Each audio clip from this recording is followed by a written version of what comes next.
Did you know that PSO2 wasn't, in fact, the first free-to-play Phantasy Star game? Hi, I'm Kathy, your local tech yapping machine, and today I wanted to explore the topic of how the Phantasy Star franchise has been monetized over its multiple iterations.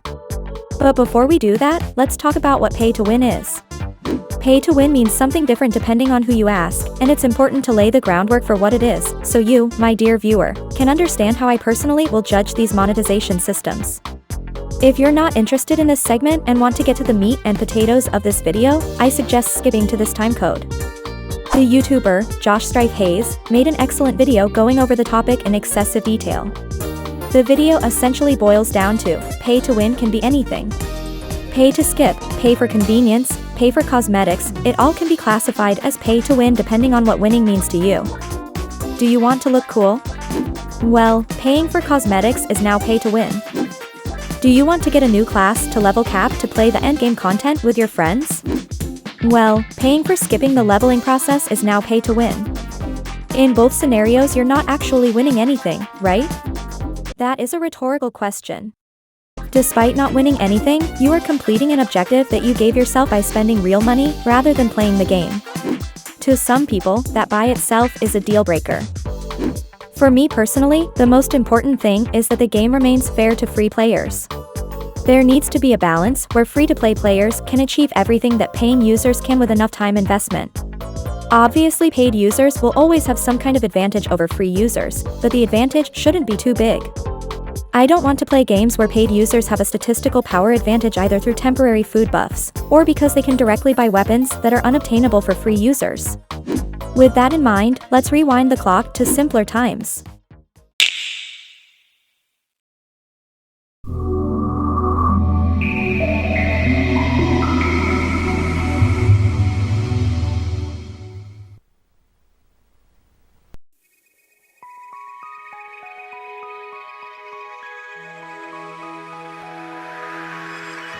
I researched a lot for this video, but I can't really speak from experience for a lot of it. I haven't actually gotten into the series until PSO2 Episode 2 came out. I got into console gaming really late while everyone else was playing their Mario Sunshines and Kingdom Hearts. I was stuck playing Harry Potter on the PS1 and Grandia. Grandia is peak, you should play it. So, for this video I partnered up with our favorite section ID, Skylie. Take it away. Hello, I'm Section Skylight and I've been a fan of the Phantasy Star Online series since 2003. Phantasy Star Online released in 2000 exclusively for the SEGA Dreamcast. The original version of the game included Episode 1 only, normal to very hard difficulty, and a level 100 cap. SEGA were extremely keen to push the idea of online console gaming at the time. This became apparent when SEGA's chairman at the time, Isao Okawa, paid out of his own money for 1 year of internet access to be bundled with every Japanese copy of PSO, so that everyone could theoretically try the online portion of the game. In 2001, SEGA released an updated version of PSO dubbed Phantasy Star Online version 2. This was released on the Dreamcast initially, though a PC version did follow for Japan, South Korea and Taiwan. This version increased the level cap to 200, added the ultimate difficulty, new items, a new quick menu for easy item management, and extra game modes, battle mode and challenge mode. With the introduction of version 2, SEGA implemented the Hunter's License subscription fee, which was required to play online in Japan and North America. This cost around $5 a month. In Europe, the game was free to play online, but required the Dream Key software, which was extremely hard to find by the time version 2 released.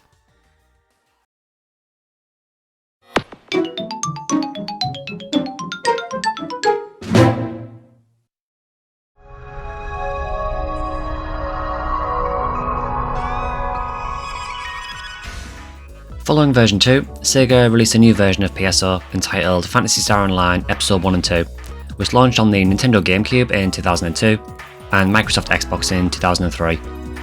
This featured completely rebalanced items, a brand new episode with more story, as well as introducing 3 new character classes and lots of new items. Both versions of the game required a Hunter's License to play online, which now cost around $8.95 a month.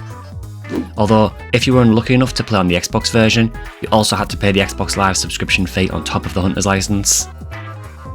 A minor update of Episode 1 and 2 called Episode 1 and 2 Plus launched later, but was not released in Europe. This version was exclusive to the GameCube, sorry Xbox players, applied bug fixes and allowed some online quests to be playable offline, including some GBA minigames and Episode 2 challenge mode. 2003 saw the launch of Phantasy Star Online Episode 3 Card Revolution.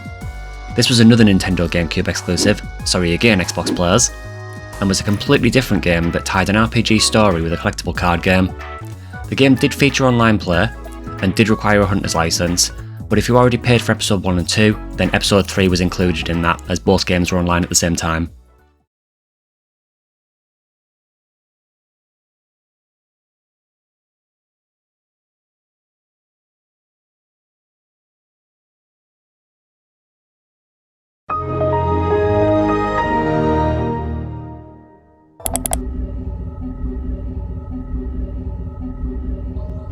The final version of PSO landed in 2004 as a PC exclusive called Phantasy Star Online Episode 4 Blueburst.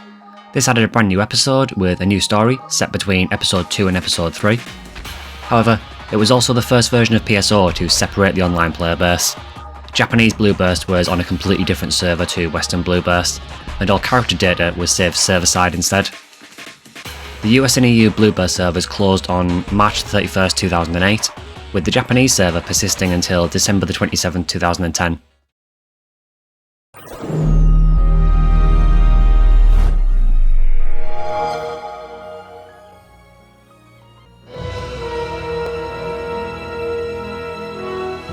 In 2006, SEGA introduced us all to the Graal system by launching Phantasy Star Universe on PC, Sony PlayStation 2 and Microsoft Xbox 360. The PC and the PS2 servers were linked, but the Xbox 360 server was completely separate. But at least the Xbox servers were shared across regions so you could meet people from all over the world. The PSO Hunter's license was renamed to a Guardian's license, costing $9.99 a month, or $49.99 for 6 months for PC and PS2. And again, Xbox players would also have to pay for Xbox Live Silver or higher. Do I need to say sorry again? It's interesting to look back at the earlier entries of the franchise when talking about monetization, as the way that games were monetized was so different from what we're typically used to now. Back in the 2000s, if you wanted to experience the entire PSO story, you would have had to buy each version of the game as it was released. While this wasn't a problem when the game was on the Dreamcast, it meant that you would also need to have bought a GameCube or an Xbox, plus have a PC to run Blueburst later. Not to mention that every time you switch platforms, you'd have to start over with a new character. This is on top of having to buy several games, and pay a subscription fee for most of the versions should you have wanted to play online. For Xbox players it was even worse because not only would you miss out on Episode 3, but you'd also have the luxury of paying for 2 subscriptions. Players who entered the franchise later on, for example with PSO 2 or PSO BB, are typically able to catch up to the story on their preferred platform and have several years worth of content available to them, as well as being able to transition easily between PSO 2 and NGS. As the newer games are free to play, there's a very low cost barrier to entry in comparison to how the franchise and gaming in general used to be in PSO's day. If you'd like to follow my channel, you can do so on either YouTube or Twitch at Section Skylight. I'm an NGS official creator, but I also stream the other games in the franchise. Also, big thank you to Kathy for having me in this video. Thanks, Sky. The Japanese version of PSU had a little bit more going on than the Western one.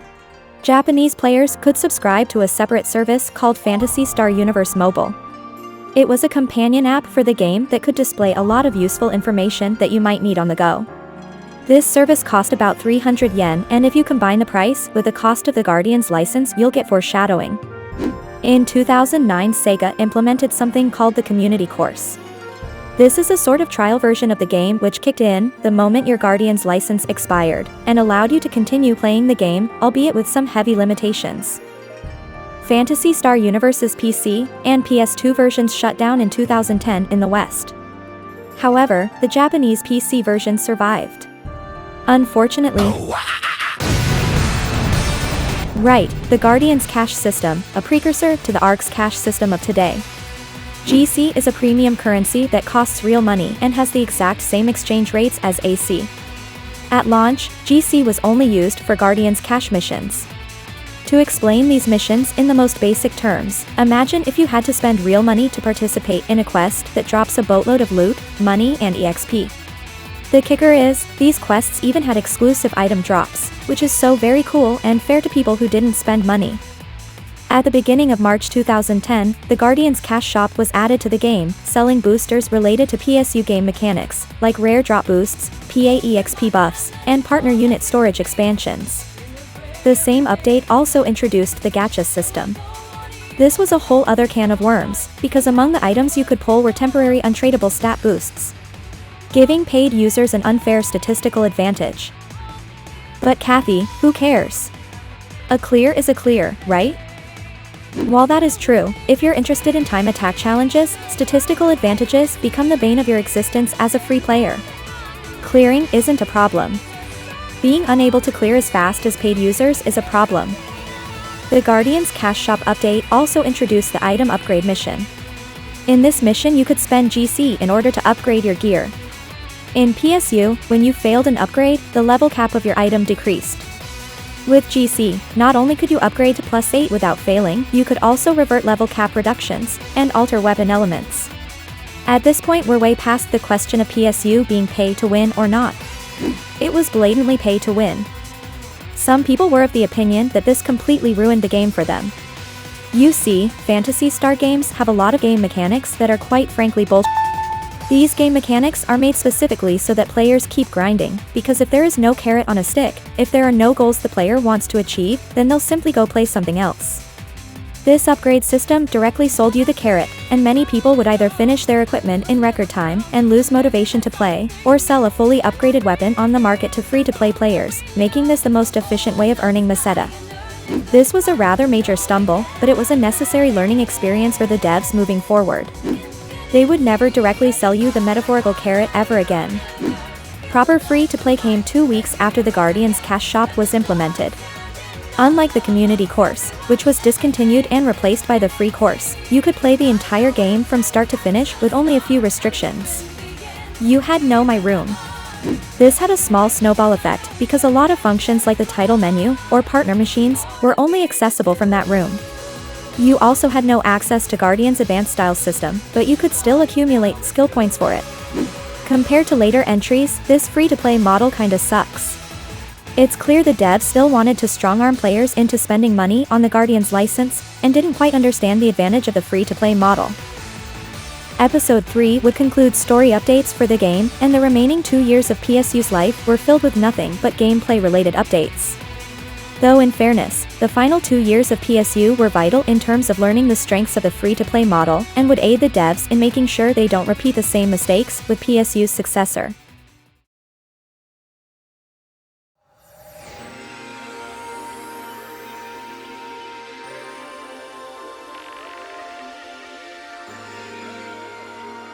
Phantasy Star Online 2, launched in 2012.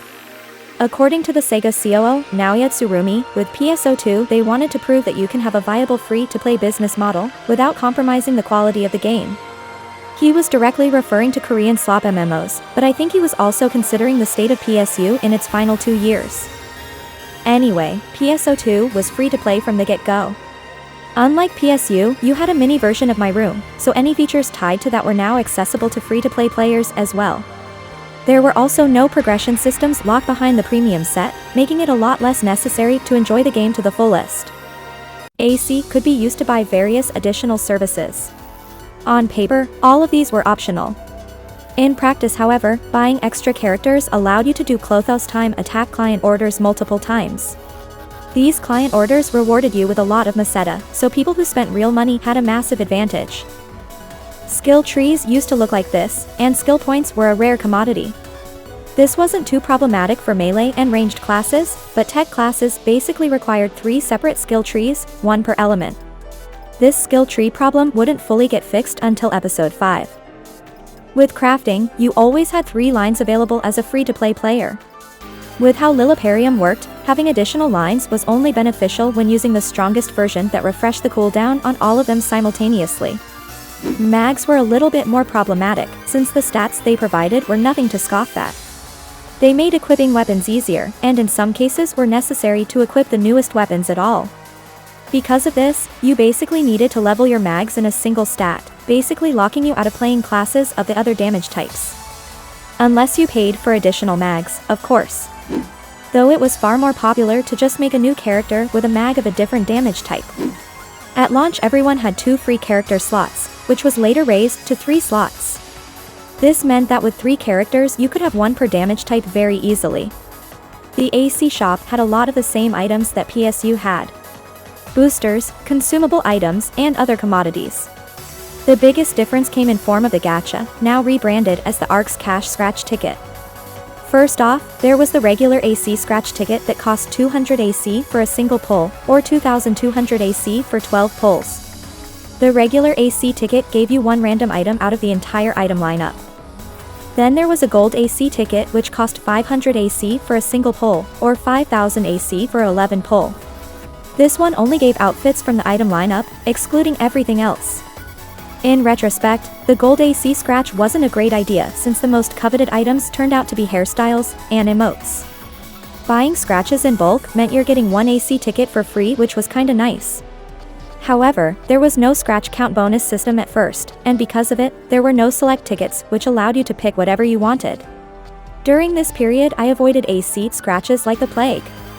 Other items listed in the AC scratch lineup were gameplay relevant items.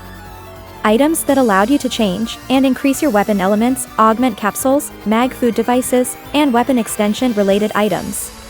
This unfortunately meant that the item lab and crafting system was a little bit compromised, but luckily all of these items were tradable on the player shop, so free players weren't excluded. Compared to PSU, this was a night and day difference. Even if you were spending lots of money on the game, you still had to deal with the gameplay systems. You couldn't simply spend money to outright skip interacting with them. In that regard, PSO2 was a pretty good improvement. Another form of monetization came in the form of real-life collaborations. SEGA would often collaborate with clothing and food brands, as well as 7-Eleven, in order to entice players to interact with these local businesses and get in-game rewards. A pair of jeans could come with an exclusive emote. This emote would then have an extremely limited supply in-game, making it very expensive on the player market. Collaborations with food brands usually came with an exclusive food buff. This food buff would run on a separate food slot, meaning it wouldn't interfere with the other buffs you could obtain from gameplay. And the food buff would almost always give you additional stats for a limited time period. This is the closest PSO2 got to spending money in order to get power.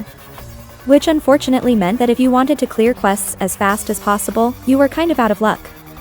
With the launch of Episode 4, a new currency was implemented into the game. Star Gems were a new freemium currency that was originally meant to act as a stamina recovery tool. Players quickly demanded more uses for the currency since, especially if you didn't play Summoner, it was a little bit pointless otherwise. That's when the main use of the currency shifted towards an approach which allowed free players to receive access to certain premium features. Obtaining SG wasn't implemented very gracefully, however. The by far best method was to perform something I personally call outfit washing. This is a process where you equip every single character with an outfit that has unclaimed SG on it, and after 22 hours you can claim 10 SG. If you had 30 characters, that meant that you could obtain 300 SG on a daily basis. I think this is still a thing in AC scratches that have PSO2 spec outfits in them, but those are rare and quite unpopular these days. In terms of spending SG, there were quite a few services that were at offer. A lot of them previously required ARX cash to be purchased, but were moved to the SG shop. The most egregious thing you could spend your SG on were the SG scratch tickets and urgent quest triggers. In the JP version of the game, these tickets had no scratch count bonus. However, select tickets still existed. In order to get those, you had to trade 40 SG items at the item recycle. This basically meant that you had to trash almost everything you pulled to get what you wanted. Double that if you want to unlock everything account-wide. On the other hand, urgent quest triggers were meant to allow you to play urgent quests whenever you wanted, not having to rely on the urgent quest schedule. However, the prices for them were really bad. A main boss trigger like Dark Falls Persona cost 200 SG. Lesser quests like Mining Rig Defense were usually cheaper though. Because of their price, their availability was rather low, and this caused people to not run any triggers unless it was PSO2 day, making sure they had all the RDR they could get. Later in episode 6, we were cursed with the SG support tickets. Throughout the episode, only 3 were available. These were more expensive than regular SG tickets, but did in fact come with scratch count bonuses. Each of them had an exclusive 60% augment success rate booster. There was no other way to get them, meaning that JP players could only ever get 3 copies. The permanent support ticket only has a 55% booster, so even with a super PSO2 day buff, the most difficult augments would still have a 5% failure rate. This could quickly turn into months of grinding wasted. Needless to say, us global players never even got the chance to obtain these 60% boosters. We're not done talking about PSO2 JP quite yet though. That version of the game has a little something called PSO2 ES. Unlike PSU Mobile, it's not just a companion app, but a game of its own. As a result, it has its own monetization systems not found in the main game. If used as a companion app, PSO2 ES offered a plethora of features such as announcing urgent quests ahead of time and being able to pick up your daily rations of casino coins and extreme passes. A lot of the systems in ES were heavily monetized though. They had a free daily spin, but paying for additional spins gave you far better results. If that wasn't enough, you also had PSO2 ES exclusive progression systems, like the chip scratches. These scratches acted like traditional mobile gachas, where you obtained characters in order to directly boost your power. You could still finish the story just fine as a free player, but if you wanted to participate in things like extra hard urgent quests, chances are, your free chips would simply not deal enough damage to make a dent. The game was unfortunately very pay to win. On the bright side, a lot of these monetization systems became obsolete once New Genesis came out. But before we make that jump, we have to pay a visit to the other versions of PSO2.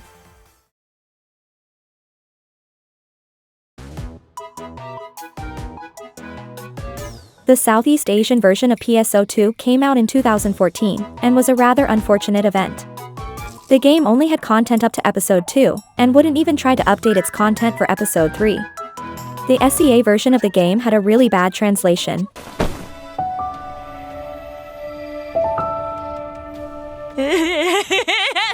Changing classes like Force and Braver to Wizard and Samurai, and removing a lot of Phantasy Star naming conventions for the sake of simplicity. If that wasn't bad enough, outfits came with augments which were extremely powerful, and the game was balanced around them. These augments were time limited, meaning that after a while, you'd have to replace your outfit with a new one just to make sure your stats kept up with the content. Very lovely. Back when PSO2 was still the main game, I always thought the game has one of the best free-to-play monetization models in the industry.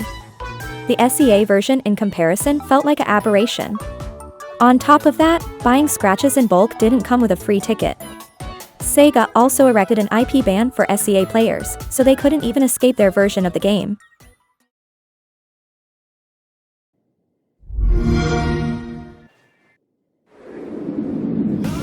PSO2 Global came out in 2020 for the Xbox One.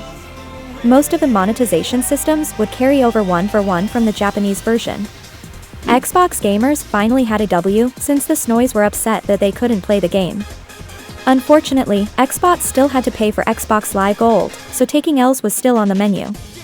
I personally was unaffected by that because I had the Game Pass Ultimate. Speaking of which, the game rewarded Ultimate members with regular perks like this Xbox jacket and controller. Unique to PSO2 Global was the Fresh Finds shop. This shop allowed you to pay SG in order to obtain entire outfit sets, among some accessories. The game had the impossible task of going through 8 years of fashion content in just a single one, and the Fresh Finds shop was one avenue that allowed it to get through fashion content faster. PSO2 Global also launched with a new Mission Pass system, which was never seen before on the JP version of the game. This pass was very similar to traditional battle passes, where finishing a mission pass rewarded you with enough SG to buy the next one. The Global Mission Pass mainly gave outfits that used to be AC items in the JP version. However, their demand and value dropped so much that putting them in an AC scratch nowadays would have been bad. After the success of the system, mission passes were implemented into the JP version of the game. This version of the mission pass removed SG rewards and reduced the price of the gold mission pass. The outfits given out with the mission pass are also just recolors of already existing items, rather than old AC items. Once New Genesis came out, it would adapt the Japanese version of the mission pass instead of the global one, causing ire with players who were unaware of the JP version. PSO2 Global skipped on PSO2 ES entirely, so all of its monetization systems simply didn't exist. Additionally, SG scratches now had the select ticket as a scratch count bonus. Instead of throwing SG items away, you could now keep them and still get the item you wanted. It was quite the improvement over Japanese SG scratches. PSO2 Global had a lot of gameplay oversights, like loot tables for quests being outdated, or items simply missing, but it also came with a lot of quality of life features that the JP version never had. For example, since we didn't have the treasure shop until New Genesis came out, the devs had to give us access to urgent quest triggers some other way. So, instead of buying them with SG, we were able to buy them with Rising Weapons badges, which were extremely easy to acquire. Another Japanese monetization system that simply didn't exist in PSO2 Global.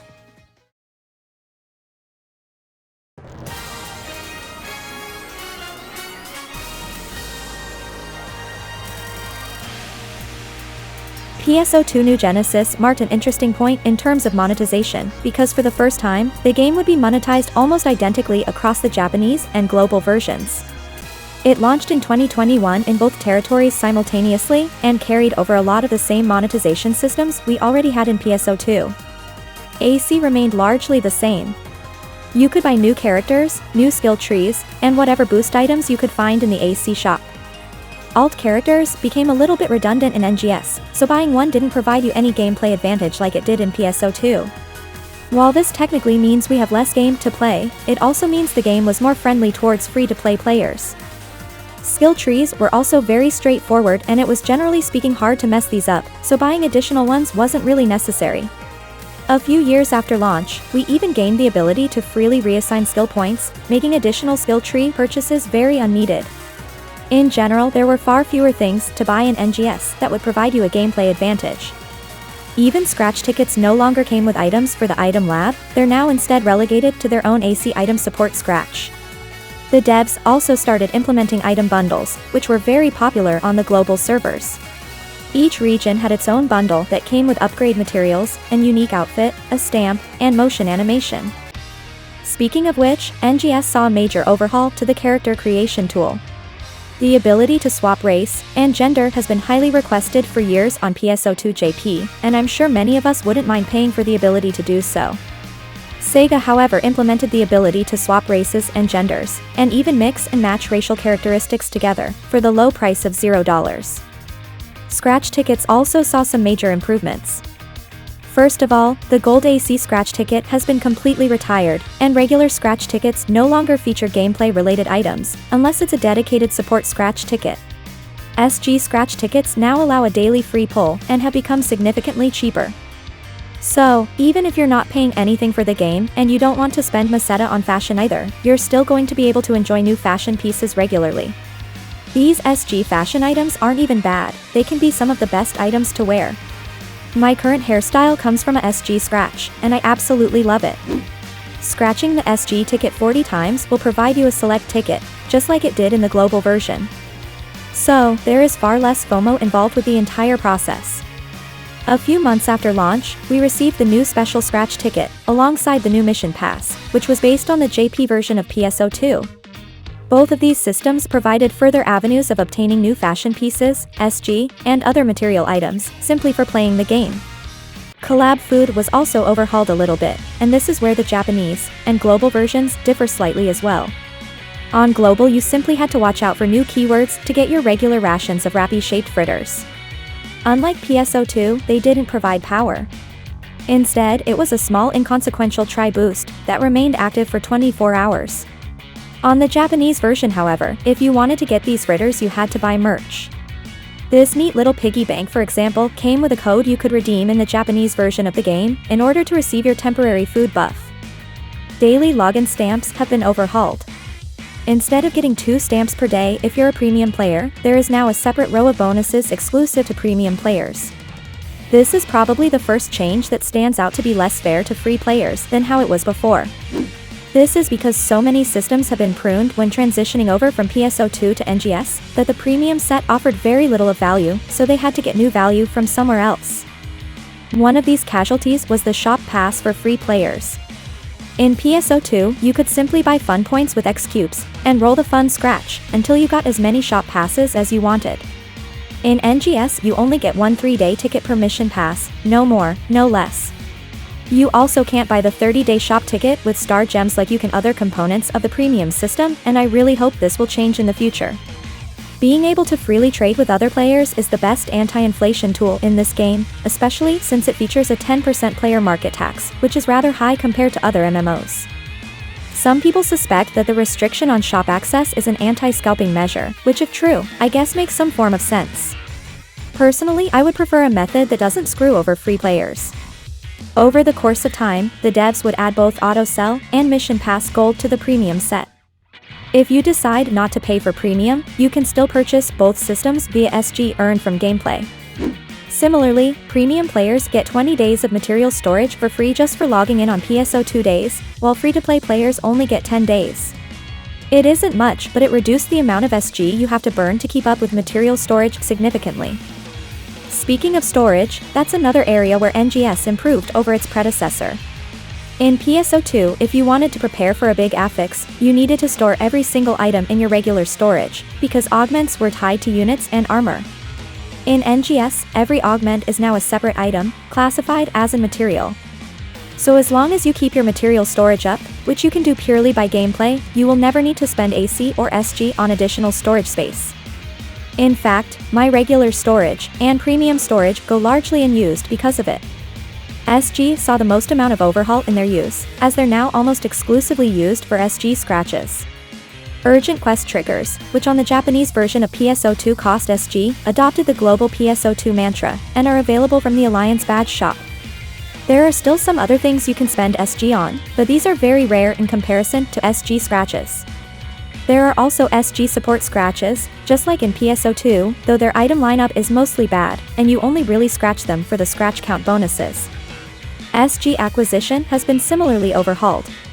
You no longer have to rely on things like outfit washing or playing challenge mode. Instead, SG are rewarded through regular gameplay, and a few weekly exchange shops that you don't have to go out of your way to keep up with. You may have picked up on a pattern throughout the video. The monetization systems become fairer with each iteration of the franchise. My only complaint, as previously stated, is the hard grip on player shop access. If New Genesis won't improve it, then maybe a future entry will. I didn't originally plan for this video to be glazing NGS's monetization so much, but that's simply what I came to, once I compiled all the facts, and started drawing conclusions. I would love to hear your thoughts on the matter though. I know some people have very strong opinions about this subject, so please be respectful to one another. But for now, that's all I have for you today. Don't forget to visit Section Skyline's channel. He makes great videos on some of the older Phantasy Star games. If you want to support this channel, feel free to leave a like and comment below. I'll see all of you in the next video. Take care!